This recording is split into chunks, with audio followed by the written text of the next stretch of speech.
And I know you were struck by the most, and it's tough to pick, but the most inane answer from Kamala Harris, as so many were. This answer went totally viral because it's so empty and it promises absolutely nothing. And it somehow encapsulates everything about Kamala Harris that the left loves and the right can't stand. Here is that moment of her with Oprah on Thursday night's Hot One. We love our country. I love our country. I know we all do. That's why everybody's here right now. We love our country. We take pride in the privilege of being American. We are an optimistic people. Americans, by character, are people who have dreams and ambitions and aspirations. We believe in what is possible. We believe in what can be. And we believe in fighting for that. That's how we came into being. Because the people before us understood that one of the greatest expressions for the love of our country, one of the greatest expressions of patriotism, is to fight for the ideals of who we are. By the way, I'd give her $10,000 if she could answer this question. Name 3 of the founding fathers. Just 3. Name 3. She has no idea what came before. I don't believe for 1 second she has an idea. But with the hands and the look and the distance, we believe. And then the hand's still up here and so excited like a schoolgirl on her chair. And then the best is the Oprah, who does understand when something profound is happening. I mean, we've all seen that.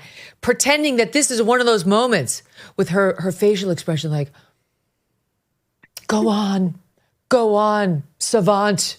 I've never received this kind of wisdom, not across from the Dalai Lama, not Deepak Chopra, no one. And even Obama, here we are again, lay it on me. No, it was more acting. But your thoughts on that incredible clip? It's so amazing because you can tell that Kamala Harris thinks she's like nailing it, right? You could tell she's like thinking to herself, like, I'm crushing this. The thing is, I actually think she was, because you have to think about who the audience for that is, right? And the audience for that was there in the room with her, a billionaire sitting across from her, and then the sort of glitterati, the millionaire celebrities who were on video chat, who Oprah had welcomed in, Meryl Streep, Julia Roberts, Ben Stiller, Chris Rock. These are people who have no material problems. They are so rich. So how do you get them passionate about a cause, right? Like, you can't solve their problems because they don't have any. You word salad, right? You make them feel like the emptiness inside is going to go away, right? Like, you make them feel so like good. their so emotions, right? Their emotional response to you, their joy that working class Americans will be silenced once again, right? That is the equivalent of the civil rights movement, right? Like, that is how you get Julia Roberts excited about something. And so from that point of view, I think Kamala Harris totally nailed it. I will say, I think from a larger point of view, right, when you get away from the millionaires and the billionaires, have you noticed that every time Oprah says her name, she goes, Kamala Harris, right? Oh, yes. I see that. And every time she does that, a swing voter dies and a Trump voter is born in their place, okay?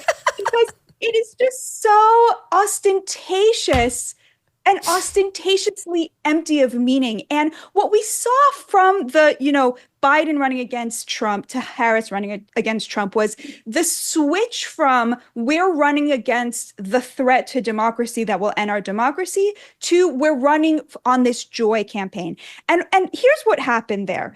When they were running as Donald Trump is the biggest threat to American democracy, what they were really saying was the will of the American people is a threat to our rule, a threat to the rule by oligarchy of the credentialed that had been instantiated by President Obama, right? Donald Trump is not a threat to democracy. He is a reflection of the electorate. That's how you win elections, right? To cast that as a threat to democracy is just like how, they said, well, we have to put him in prison to defend our democracy. It was the the imprisoning our political opponents stage of defending democracy, right? Then there was the instantiating a coup stage of defending democracy, right? It's all nonsense. What they're trying to do is to prevent the American people from having their say because they believe that they should be able to tell the American people what to think, how to think, and who to elect. And they've lost the ability to do that because they are all rich leftists and totally out of touch.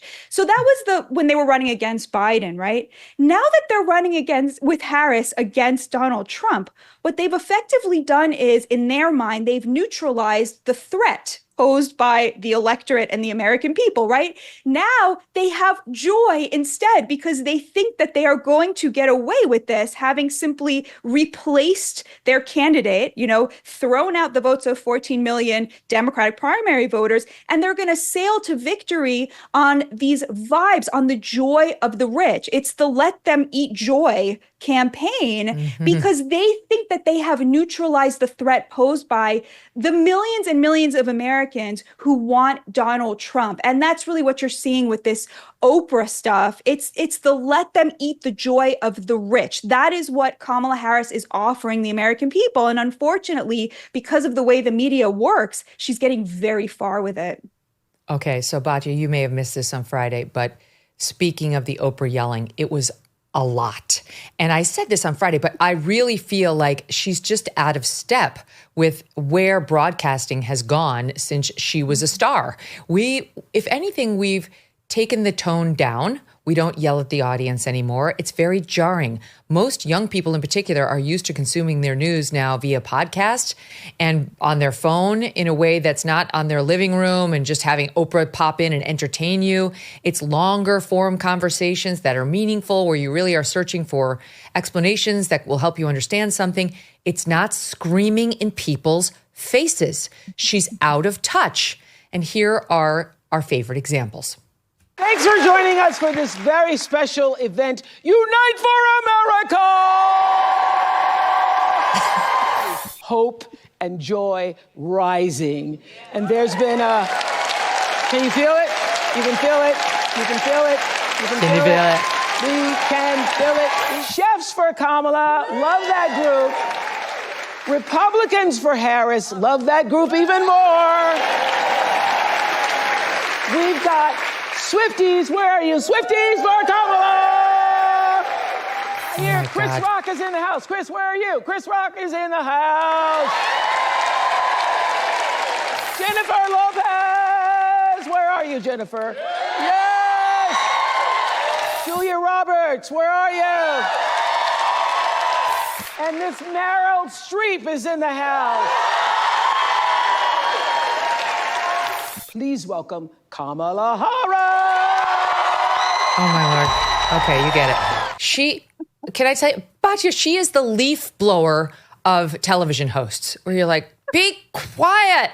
So annoying. Turn it down. When is it going to end?